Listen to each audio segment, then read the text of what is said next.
Meus irmãos, Jeremias 23, verso 23 e 24, diz assim: porventura sou Deus de perto, diz o Senhor, e não também Deus de longe? E agora o verso 24 é interessante, ele diz assim: esconder-se-ia alguém em esconderijos, de modo que eu não veja, diz o Senhor. Porventura não encho eu os céus e a terra, diz o Senhor.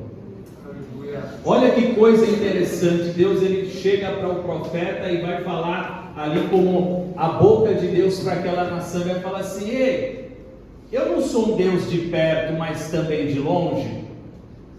Aí ele levanta uma segunda questão e ele fala assim: vem cá, alguém poderia se esconder em esconderijos de forma que eu não veja? O profeta Isaías ele vai falar algo interessante em relação ao esconderijo. Ele vai falar assim que Deus ele conhece os tesouros da escuridade. Olha que coisa interessante. O profeta ele fala assim: Deus conhece os tesouros da escuridade. E aí ele pergunta agora para aquela nação e fala assim: alguém poderia se esconder de forma que eu não veja, de uma maneira que eu não consiga encontrá-lo? Nós estamos falando de um Deus onipresente. Nós estamos falando de um Deus que, naquele dia que eu falto, que eu não venho ao culto, que o meu coração está ferido, o pastor está aqui adorando e ele não quer que o movimento do corpo de Cristo pare, mas o mesmo Deus que está recebendo adoração aqui é o mesmo Deus que está visitando aquele que não veio também. É interessante aqui, e nós vamos olhar alguns textos. Meus irmãos, prestem bem atenção. Eu vou definir aqui para os irmãos entenderem, e depois a gente corre. A soberania de Deus, a ação de Deus como um Deus onipresente, a gente precisa entender de que forma. Deus ele está em toda parte, em todo tempo. Olha que coisa interessante, ele está em toda parte e em todo tempo. Se Deus ele não estivesse em toda parte, ele não seria um Deus perfeito, porque encaixaria naquele outro lugar um outro Deus. Então para isso ele precisa estar em toda parte. Por isso Deus ele, como um Deus onipresente, ele é um Deus transcendente. Mas ele também é um Deus imanente. Ele é um Deus que ele transcende porque ele vai além. Mas é um Deus imanente porque ele visita esses alguém. Ele transcende porque ele foge da nossa racionalidade. Mas ele, como um Deus imanente, ele entra dentro do nosso aspecto racional e interage com a gente. Por isso Deus ele é um Deus onipresente.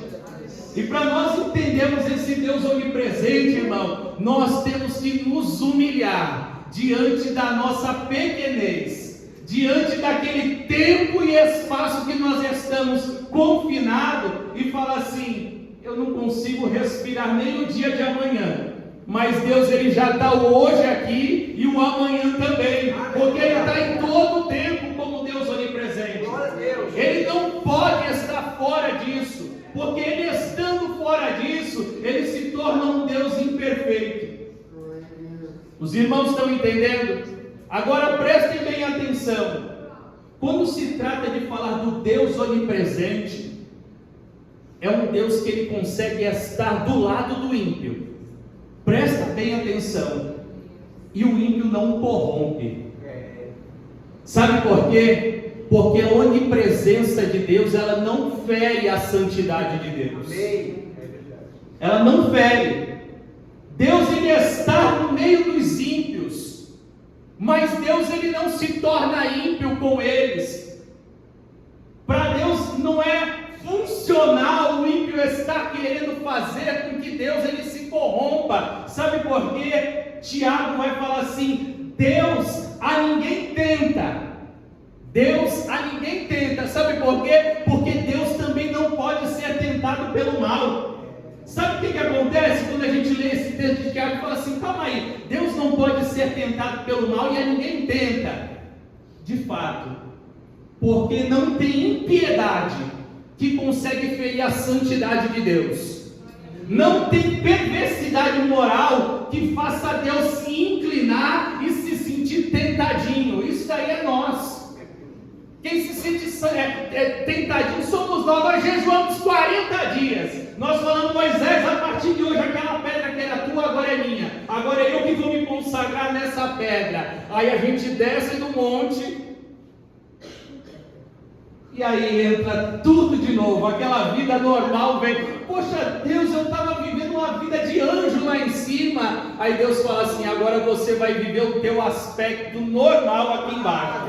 Sabe por quê? Porque se nós descermos da condição da santidade, ali como que se fôssemos anjos, daquele momento de relacionamento com Deus, e entrasse dentro do nosso momento normal, natural, e a gente falasse assim: meu Deus, parece que nada mais me corrompe. Aí Deus ele estaria transferindo a glória dele com outro, só que esse ele não reparte.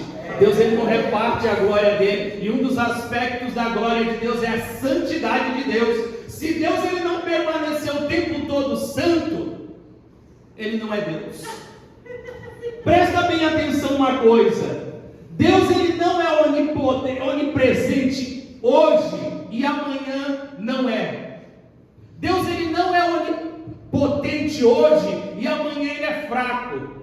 Deus ele não é onisciente agora e amanhã ele está com algum problema no Alzheimer, vamos dizer assim, algum problema de memória, algum problema que ele não está entendendo muito bem as coisas. Não. O nosso Deus, hoje ele é onipresente e amanhã também. E na eternidade também. Agora o que nós precisamos entender é uma coisa: o Deus que é onipresente hoje, ele não vai ser menos onipresente amanhã ou mais onipresente amanhã. Ele é o mesmo. Ele é o mesmo. Nós precisamos enxergar essa grandeza de Deus, porque tem duas coisas interessantes aqui quando nós tratamos de onipresença de Deus. Sabe de que maneira? Deus ele está ciente na hora que eu pego, e Deus ele também está ciente na hora que eu me santifico. Glória a Deus. Sabe por quê? Porque diante dos olhos dele tudo está nu e patente. Ou seja, ele está perto. Eu fiz, Deus me viu. Eu me santifiquei, Deus me viu. Eu caí no erro, Deus me viu também. Sabe por quê? Porque ele é onipresente. Ele está em todo tempo e em toda parte. Ele consegue entrar em todos os ramos da sociedade. E olha que ele não é convidado, mas também não é mal educado. Vocês estão me entendendo? Deus está presente. Numa reunião de ímpios, tramando ciladas contra um homem justo. A exemplo de Paulo, quando o sobrinho de Paulo vai ouvir, fala assim: Paulo, eu fiquei ouvindo que estão conspirando te matar. Deus estava na vida do sobrinho de Paulo. Mas é interessante que no choro de uma criança, e a mãe estava com sede, e a criança também estava com sede, Deus estava presente. Olha que interessante. Aquela mulher, ela foi chamada de bêbada, mas Deus ele sabia, por ser onipresente, o coração dos filhos do sacerdote e o coração do filho que seria gerado pelo ventre daquela mulher. Olha que interessante. Eu estou falando de Ana, e eu estou falando dos filhos de Eli. Deus ele conhecia os filhos de Eli. Deus ele conhecia os filhos de Eli.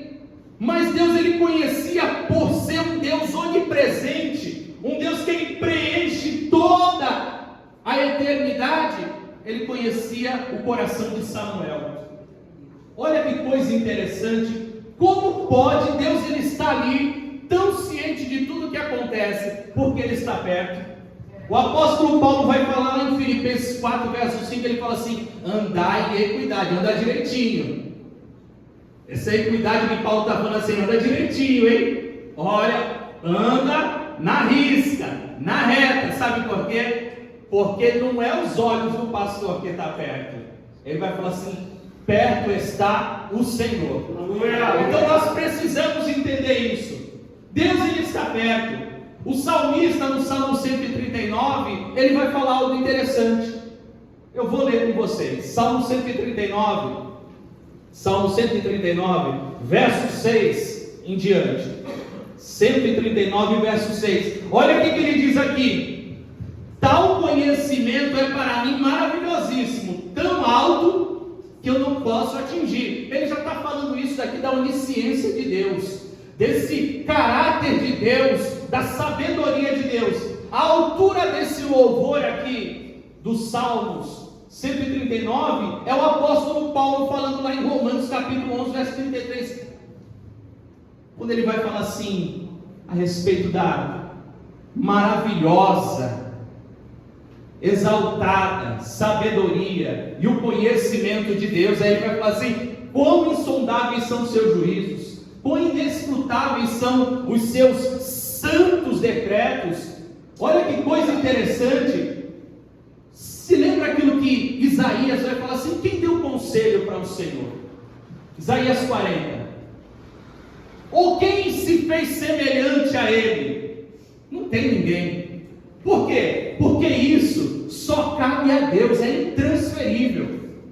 Esse Deus que é onisciente, ele dá sabedoria aos homens, mas ele não dá a glória aos homens por meio da sua sabedoria. Ele condiciona os homens a ter sabedoria para se voltarem para Deus. Mas aí o apóstolo Paulo vai falar assim: tendo conhecimento de Deus, não glorificaram como Deus.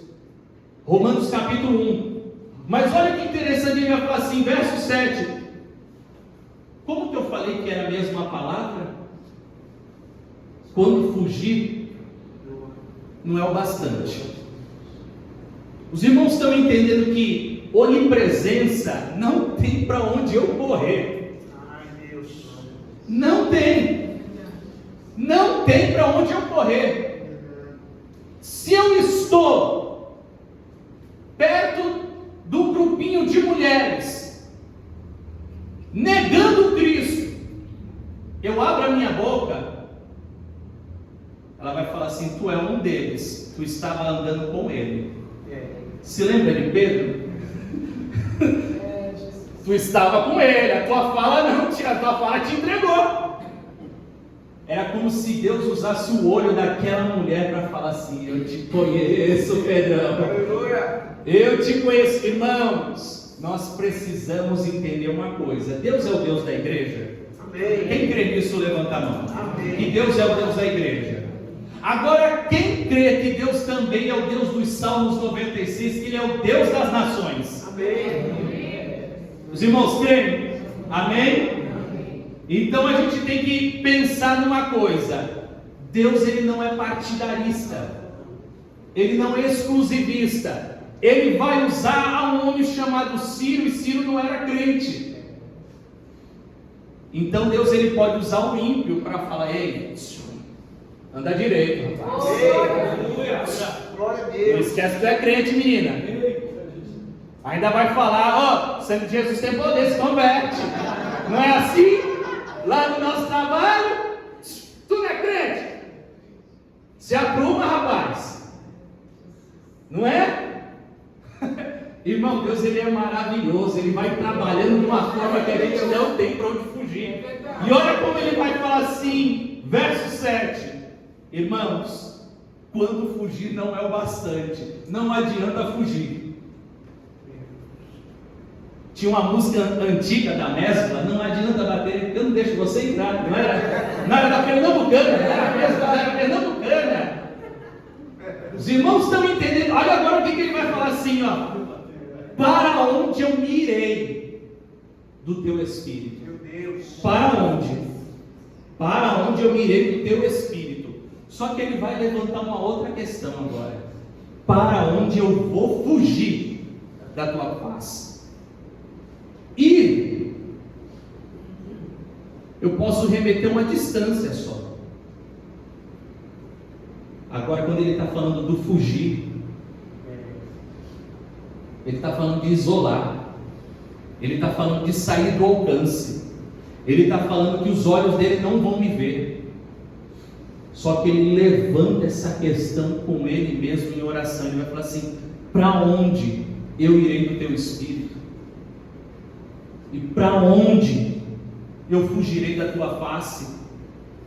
Irmãos, o Espírito de Deus toma o coração ali do salmista em oração, e ele começa a falar: se eu subo ao céu, lá tu estás.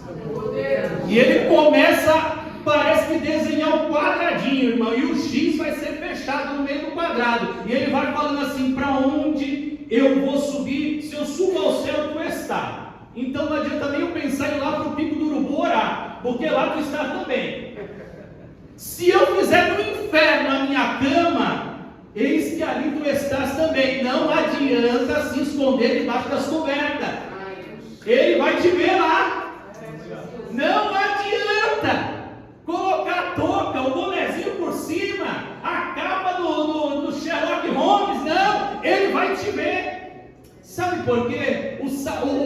O escritor de Provérbios, ele vai falar assim: o inferno está nu diante dele, quanto mais o coração dos homens.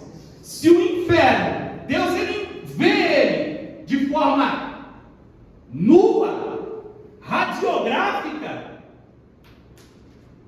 quanto mais o coração dos homens. Tem para onde nós fugirmos dele essa noite? Se você está tentando escapar, eu já vou falando para você: não tem como. Olha que consolo isso nos dá. Sabe por quê? Porque se eu estou pensando em pecar, irmão Rodrigo, eu já sei que Deus vai estar me olhando. Exatamente. Irmão Rodrigo, mas eu estou tão angustiado. Ele também está presente, e ele é um consolo bem presente na hora da angústia. Ele está ali presente, ele está ali para te amparar. E nós vamos entender, olha o que ele vai falar assim: se eu tomar as asas da alva, se habitar nas extremidades do mar, até ali a tua mão me guiará, e a tua destra me susterá. Presta atenção que ele vai delineando, irmão, tudinho. O salmista no Salmo 55, ele vai falar assim: quem me dera ter asas como de uma pomba para voar. A pomba, ela é indefesa, ela é dócil, ela é frágil. E ele está falando isso em relação ao inimigo. Eu queria só ter uma asa de pomba, porque eu, na minha fragilidade, eu vou, eu sumo, eu saio dali. Jonas também era assim. E é interessante que o nome de Jonas é pomba. O nome do profeta Jonas é semelhante ao nome da filha de Jó, quando nasce, lá no Salmo, em Jó 42.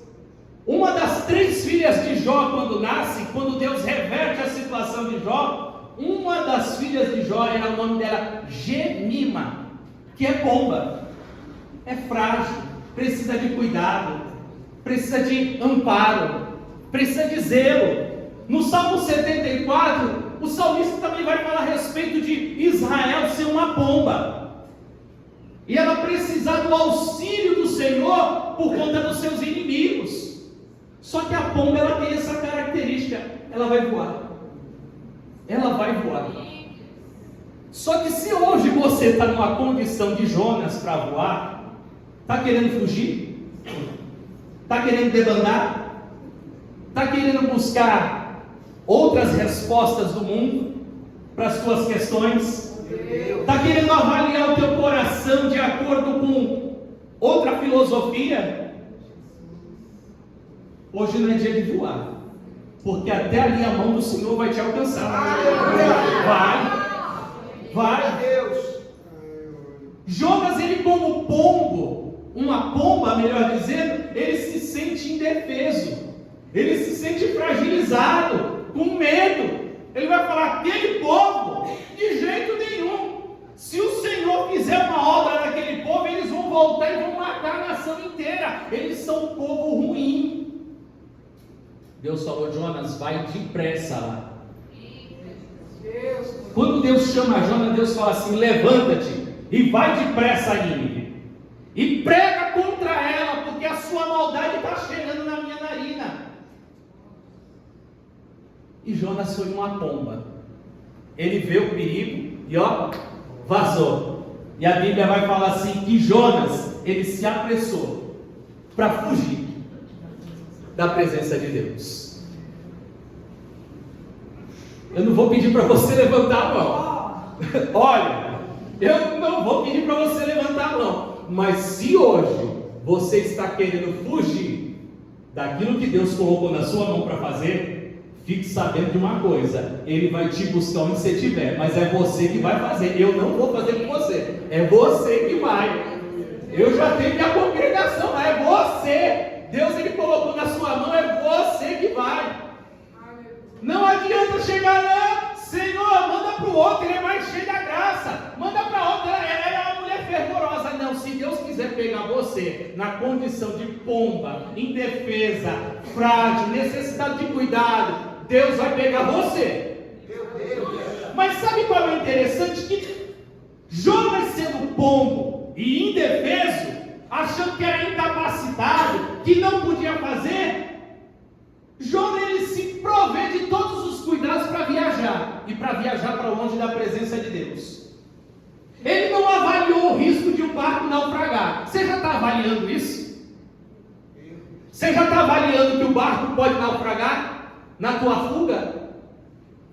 Você já está avaliando que pode quebrar o investimento que você quer fazer para sair daqui? Pode quebrar. Você já avaliou que uma sociedade pode lhe custar caro?